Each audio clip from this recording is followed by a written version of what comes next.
हाय friends, मैं Vikas Singh DNA forensics laboratory private limited के official YouTube channel पे आप सबका स्वागत करता हूं। आज हम बात करेंगे भारत में लीगल डीएनए टेस्ट यानी कोर्ट केसेस के लिए किए जाने वाले डीएनए टेस्ट के बारे में। साथ ही हम नज़र डालेंगे उन फैक्टर्स पे जो लीगल डीएनए टेस्ट के प्राइस को डिटरमाइन करते हैं। लेकिन पहले हम ये जान लेते हैं कि लीगल डीएनए टेस्ट क्या है। लीगल डीएनए टेस्ट किसी भी ऐसे केस में करवाया जाता है जहाँ आपके डीएनए टेस्ट की रिपोर्ट को ऑनरेबल कोर्ट्स ऑफ इंडिया में एक एविडेंस यानी सबूत के तौर पर इस्तेमाल किया जाना है। इस केस में सैंपल कलेक्शन का प्रोसेस थोड़ा अलग होता है। जहां एक पीस ऑफ माइंड टेस्ट के लिए आप अपना सैंपल कहीं भी और कभी भी टेस्टिंग लैबोरेटरी को दे सकते हैं, वहीं लीगल डीएनए टेस्ट के लिए आपको चेन ऑफ कस्टडी फॉलो करना पड़ता है। इसमें आपका सैंपल कोर्ट रूम में आपके केस की सुनवाई कर रहे ऑनरेबल जज के सामने कलेक्ट किया जाता है। कई बार वो आपके केस के लिए एक रिप्रेजेंटेटिव अपॉइंट कर देते हैं और उस रिप्रेजेंटेटिव की प्रेजेंस में आपका सैंपल किसी दूसरी लोकेशन पे भी कलेक्ट किया जा सकता है। ऐसे केसेस में डीएनए टेस्ट की रिपोर्ट टेस्टिंग लैबोरेटरी सीधे हियरिंग जज को भेज देती है और कस्टमर यानी टेस्टेड पर्सन को रिपोर्ट नहीं मिलती। इन्हीं फॉर्मेलिटीज की वजह से अक्सर लीगल डीएनए टेस्ट के प्राइसेस एक रेगुलर डीएनए टेस्टिंग से ज्यादा होते हैं। यहाँ गौर करने वाली बात यह है कि लीगल डीएनए टेस्ट ना सिर्फ ऑनरेबल कोर्ट्स ऑफ इंडिया के लिए किए जाने वाले डीएनए टेस्ट को कहते हैं, बल्कि इमिग्रेशन और ऑर्गन ट्रांसप्लांट केसेस में किए जाने वाले टेस्ट भी एक तरह के लीगल डीएनए टेस्ट हैं, क्योंकि इनमें भी चेन ऑफ कस्टडी मेंटेन करनी पड़ती है। इन केसेस में टेस्ट रिपोर्ट्स रिस्पेक्टिव अथॉरिटीज को भेजी जाती हैं, like the embassy in case of immigration DNA test. In case of organ transplant DNA test the report is submitted to the transplant coordinator. आगे बढ़ने से पहले मैं ये बता दूं कि DNA forensics laboratory private limited Bharat की एकमात्र प्राइवेट डीएनए टेस्टिंग कंपनी है जो भारत में ऑनरेबल कोर्ट्स ऑफ इंडिया के लिए लीगल डीएनए टेस्ट प्रोवाइड करती है। आइए भारत में लीगल डीएनए टेस्ट प्राइसेस को अफेक्ट करने वाले दूसरे फैक्टर्स पे नजर डालते हैं जो हम अलग अलग एग्जांपल्स के थ्रू समझेंगे। The first example is the legal DNA test done for honourable courts of law.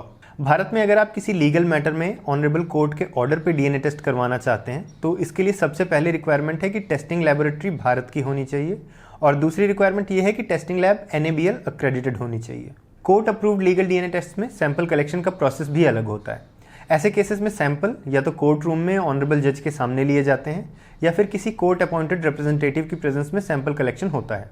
इन एक्रेडिटेशंस और एडिशनल फॉर्मेलिटीज और एक्सपेंसेस की वजह से लीगल डीएनए टेस्ट का कॉस्ट ज्यादा होता है।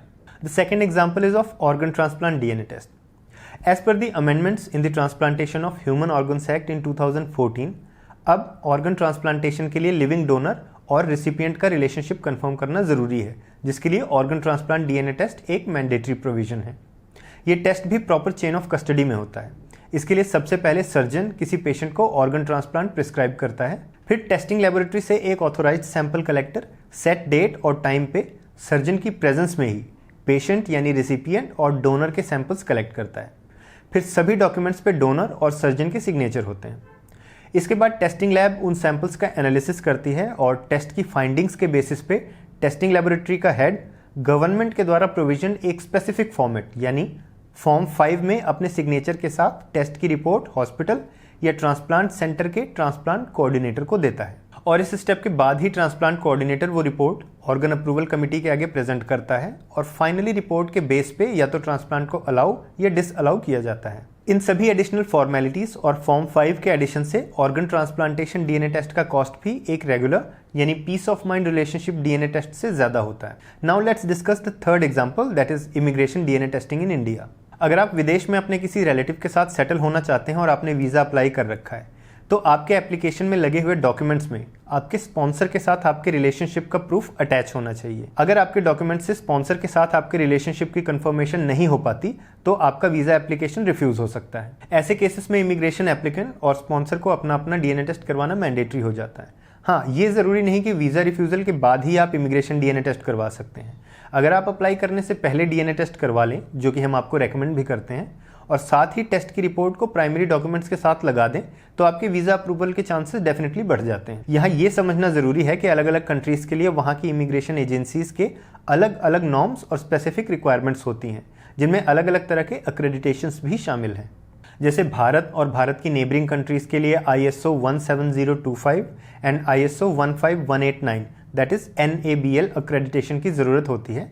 वैसे ही यूनाइटेड स्टेट्स इमिग्रेशन के लिए AABB अक्रेडिटेड, यूनाइटेड किंगडम के लिए MOJ, ऑस्ट्रेलिया के लिए नाटा और कनाडा के लिए CIC accredited immigration DNA test करवाना होता है।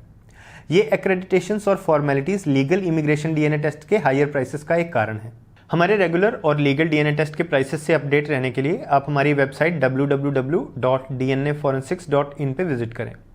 सो फ्रेंड्स, आई होप इस वीडियो से आपको लीगल डीएनए टेस्टिंग और इसके प्राइसेस को अफेक्ट करने वाले सभी फैक्टर्स से रिलेटेड सारी ज़रूरी इन्फॉर्मेशन मिल गई होगी। अगर आपके मन में फिर भी कोई डाउट है तो आप स्क्रीन पे दिए गए नंबर पे या हमारी वेबसाइट पे विजिट करके हमसे अपने सभी डाउट्स क्लियर कर सकते हैं।